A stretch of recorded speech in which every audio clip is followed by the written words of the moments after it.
जितनी भी चीजें हैं सबसे ज्यादा सल्फर है वो अदरक में है, सबसे ज्यादा अदरक में है। तो नशा से छूटने का मैं एक छोटा सा उपाय बता देता हूं। अदरक के छोटे छोटे टुकड़े कीजिए और फिर उसको आप धूप में सुखाइए, फिर वो सूख जाए तो 5-10 उसके पीस अपनी पॉकेट में डाल करके रखिए। जब भी नशा की तलब लगे तो एक टुकड़ा उठाकर मुंह में डाल लीजिएगा, सल्फर की पूर्ति हो जाएगी, नशे की जरूरत ही नहीं पड़ेगी। हमने सैकड़ों लोगों को आजमाया और वो बिल्कुल ठीक हो गए। अब जरूर आप कीजिए, अपने स्वास्थ्य का ध्यान रखिए। भगवान के चरणों में प्रार्थना है कि आप बिल्कुल ऐसे ही स्वस्थ रहें, भजन करें, और अंत में जैसी हमारी स्मृति होगी अगला जन्म हमारा उसी प्रकार से होगा। हमें बहुत ध्यान है, हमारी दादी आटा पीसती थी चक्की पर, चाकी घर में होती थी, आपने देखी होगी, घर की चक्कियां देखी आपने? पंडाल में माता माया चौहान भी बैठी है क्या? आप ही बैठे हैं। हाँ, रात आप मिलने आए थे, बड़े अच्छे आप।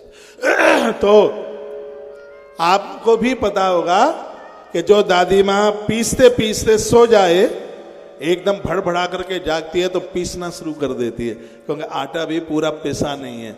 उसी प्रकार से जो काम करते करते लोग मौत को प्राप्त हो जाते हैं तो उनकी जिंदगी वहीं से आरंभ होती है जहां से वो अपना जीवन छोड़ करके आते हैं, वहीं से जिंदगी उनकी शुरू हो जाती है। तो हमें ऐसा अभ्यास करें कि हमारे अंत में हमसे कुछ अच्छे काम हो, बढ़िया काम हो, तो फिर अगली बार जब हमारा जन्म होगा तो हमारी जिंदगी वहीं से आरंभ हो जाएगी। बहुत लोग जन्म से डाकू बन जाते हैं और बहुत लोग जन्म से महात्मा बन जाते हैं, क्योंकि जो महात्मा बन के मरा है अंत में तो जन्म से महात्मा होता है, और जो डाकू बन के मरा है वो जन्म से डाकू हो जाता है। इसलिए हमारा अगला जो जीवन है वो वर्तमान का परिणाम है। वर्तमान में जितना अच्छा से अच्छा हम कर लेंगे तो अगला जीवन हमारा उतना ही ज्यादा बढ़िया हो जाएगा। तो कहा गया है कि भगवान से वरदान में मांगा कि मुझे शिव मिले तो जब ते उमा ते ही कारण हिम गिर ग्रह जाए, ते ही कारण हिम गिरे ग्रह जाए, जन्मे पार्वती तनु पाए, ते ही कारण हिम गिरे ग्रह जाए, ते ही कारण हिम गिरे ग्रह जाए, जन्मे पार्वती तनु पाए, जही कारण हिम गिरे ग्रह जाए, जन्मे पार्वती तनु पाए। बोलिए शंकर भगवान की जय। इसलिए माता सती का जन्म हिमाचल पर्वत के यहाँ हुआ। देवसी नारद जी चल करके आए, उन्होंने बिटिया का नाम पार्वती रख दिया। जो हिमाचल बनेगा उसके घर पार्वती आएगी, और जिसके यहाँ पार्वती आएगी उसके यहाँ महादेव जरूर आएंगे। माइक पर पूरा ध्यान रख भाई। हिमाचल कौन है? हिम अचल, वो ऐसा पर्वत जो टस से मस नहीं होता। कितना भी दुख आए, पीड़ा हो जाए, लेकिन आप कभी हिलते नहीं हैं, आपका मन चलायमान नहीं होता। ऐसे ही मन रूपी हिमाचल के यहाँ श्रद्धा रूपी पार्वती का प्राकट्य होता है। जहाँ श्रद्धा प्रकट होती है वहाँ महादेव स्वयं चल करके आ जाते हैं। उस देली पर भगवान चल करके आते हैं। देखो, जिसको जीवन मिला सुख दुख तो ये सब, ऐसा कौन है जिसके जीवन में दुख ना आया हो? भगवान का तो प्राकट्य ही कारागृह में हुआ। राम जी का जीवन देखिए, कल राजा बनना है, राजा तो नहीं बन पाए, वनवासी बन गए। वो भी वन में पिताजी के मरण की सूचना मिली, जानकी का हरण हुआ, लक्ष्मण को शक्ति लगी, कितने पापड़ वेले, कितने कष्ट वेले, लेकिन फिर भी टस से मस नहीं हुए। कोई राम ऐसे ही नहीं बन जाता, कोई कृष्ण ऐसे ही नहीं बन जाता। सबके जीवन में सुख दुख चल करके आता है, लेकिन वो बड़े बहादुर हैं जिन्होंने उसको झेल लिया। अयोध्या कांड में कथा आती है, मंदिर में जाओ, भगवान के सन्मुख जाकर के खड़े हो, भगवान से वस्तुएं नहीं मांगनी है। परमात्मा को कहना है भगवान यदि मेरे भाग्य में दुख है तो मेरी झोली है दे देना, लेकिन हम तुमसे कुछ मांगने के लिए आए वो ये है कि इस दुख को झेलने का सामर्थ्य दे देना, शक्ति दे देना, इस दुख को हम झेल लें। यह भगवान से मांगे हम।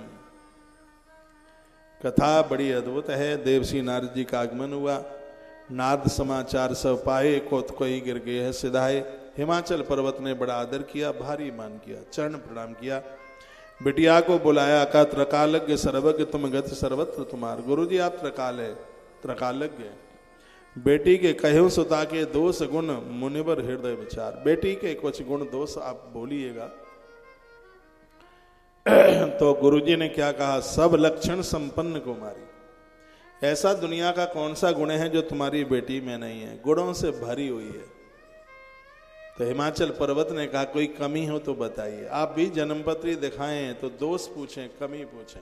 अच्छाइयां तो सभी पूछ लेते हैं, लेकिन वहां कमी पूछिए। कहा कमी कोई हो तो उसका हम सुधार करें। हाँ कमी थोड़ी सी दिखाई दे रही है, वो कमी यह है कि इसको जो पति मिलेगा अगुण अमान मात पितुहीना उदासीन सब संशय छीना। क्या बात कही है, वो माता पिता के बीन होगा। नहीं तो तुम्हारी बेटी सुंदर सहज सुशील सयानी। बहुत ध्यान से सुनिए, बेटियों के अंदर यह गुण होना चाहिए सुंदर। पुरुष कम सुंदर होगा तो काम चलता है, लेकिन बेटियों के संबंध में आज के समय में बड़ी दिक्कत आती है। उनका शरीर इतना सुकोमल है, कब चोट लग जाए, कब चोट पहुंच जाए, इसलिए बच्चियों को ज़्यादा बाहर नहीं निकलने दिया जाता। बेटियां कहती हैं कि पापा भाई को कुछ बोलते नहीं है, हमें इतना क्यों बोलते हैं। कभी बुरा नहीं मानिए, आपका ध्यान ज़्यादा रखना होता है क्यों, धरती आपके ऊपर टिकी है। इसलिए बेटियों का सुंदर होना, बेटियों का सहज होना, बेटियों का सहज, कड़क नहीं, सहज सयानी होशियार, जो माता पिता की खूब ऊंचाई चाहे इतनी होशियार। आपको पता है पुराने समय की बात है, घर में मेहमान लोग आ जाते थे तो घर में दही नहीं होता, घर में गुड़ बूरा नहीं होता तो बगल वाली चाची के यहाँ, उस समय आंटी नहीं होती थी। आज आंटी तो काम आती नहीं, चाची सबके काम आ जाती थी। आंटी तो बहुत होशियार है, बहुत चालाक है, बहुत समर्पित। तो मैं आंटियों की बात नहीं कर रहा, चाचियों की बात कर रहा हूँ। तो पहले वो बेटियां जाती थी बगल में चाची के यहाँ, बोलती चाची फूफा जी आए हैं, हमारे घर में बूरा नहीं है, गुड़ नहीं है, थोड़ा सा दे देना, हमारा पापा बाजार से जब ले आएंगे तब हम लौटा देंगे। तो पूरा का पूरा कटोरा भर के चाची दे देती और कह देती बेटा सोना जब हो जाए तब ले दे जाना, कोई ऐसी बात नहीं है। वो चाची ठहरी, आंटी थोड़े ही थी। कहा सोना जब हो जाए तब दे देना, कोई बात नहीं है। तो वो बेटियां लेके आती हैं, आपने देखा होगा कटोरे में सामान, बाहर फूफा जी बैठे हैं, रिश्तेदार बैठे हैं, तो ऐसे उस कटोरे को यूं ऐसे ढक के लाती, मालूम है कोई देख न ले। लेकिन फूफा जी तो समझ जाते थे कि कुछ लेके आए हैं बाहर से, बिटिया लेके आई है, फिर भी मान मर्यादा ऐसे ढक करके। उस समय की बेटियां इतनी होशियार होती थीं, आ तो कटोरा उछार उछार करके लाएंगे, फूफा जी हमारे घर में चीनी नहीं थी, बगल वाली आंटी के घर से, चाची के घर से, फूफा जी वो ऐसे ही बोल करके आए। तो बेटियों के अंदर होशियारी, सुन लो, बेटियों के अंदर सहजता, ये लिखा है ना इस चौपाई में, सुंदर सुंदर सहज सुशील सयानी नाम उमायंबिका भवानी। सुंदर सहज सुशील सयानी नाम उमायंबिका भवानी। सुंदर सहज सुशील सयानी नाम उमायंबिका भवानी। श्री राम जय राम जय जय राम, श्री राम जय राम जय जय राम, श्री राम जय राम जय जय राम, श्री राम जय राम जय जय राम, श्री राम जय राम जय जय राम, श्री राम जय राम जय जय राम। कह दिया आपकी बेटी ऐसी होगी, बहुत होशियार होगी और इसकी वजह से तुम्हारा नाम हो जाएगा। ये मन सोचना कि इन बेटों की वजह से ही नाम होगा। जनक राजा का नाम बेटी ने कर दिया। आज बेटियां हवाई जहाज उड़ा रही हैं। बेटियों को कम में नहीं आंकिएगा। बेटा एक कुल की बनाता है, लेकिन बेटियां तो पुत्री पवित्र किए कुल दो। ये तो दोनों कुलों को पावन कर देते हैं, पवित्र कर देते हैं। हिमाचल राजा को बड़ा अच्छा लगा और कहा कि कोई दोस्त तो नहीं है, तो क्या कहा, शैल सुलक्षण सुता तुम्हारी, सुनो जे अव अव गुण दोई चारी। शैल सुलक्षण सुता तुम्हारी, सुनो जे अव अव गुण दो चारी। अगुण अमान मातु पितु हीना, उदासीन सब संशय छीना। श्री राम जय राम जय जय राम, श्री राम जय राम जय जय राम। ओ श्री राम जय राम जय जय राम, श्री राम जय राम जय जय राम। श्री राम जय राम जय जय राम, श्री राम जय राम जय जय राम। बोलिए शंकर भगवान की जय हो। कह दिया तुम्हारी बेटी गुणों की खान है, लेकिन कुछ उसमें दोष हैं। इसको जो पति मिलेगा उसको माता पिता नहीं होंगे, यानी तुम्हारी बेटी को सास ससुर नहीं मिलेंगे। ये दोष है। कुंडली में इसको दोष कहा गया। बेटी ससुराल पहुंचे और उसे सास ना मिले, उसे ससुर ना मिले, तो इसको दोष कहा गया। लेकिन आज तो इसको गुण कहा जाता है। बिटिया के लिए लड़का देखने को जावे तो वहीं से फोन करेगा, घर तो बहुत अच्छा है लेकिन रिंकी की सास नहीं है।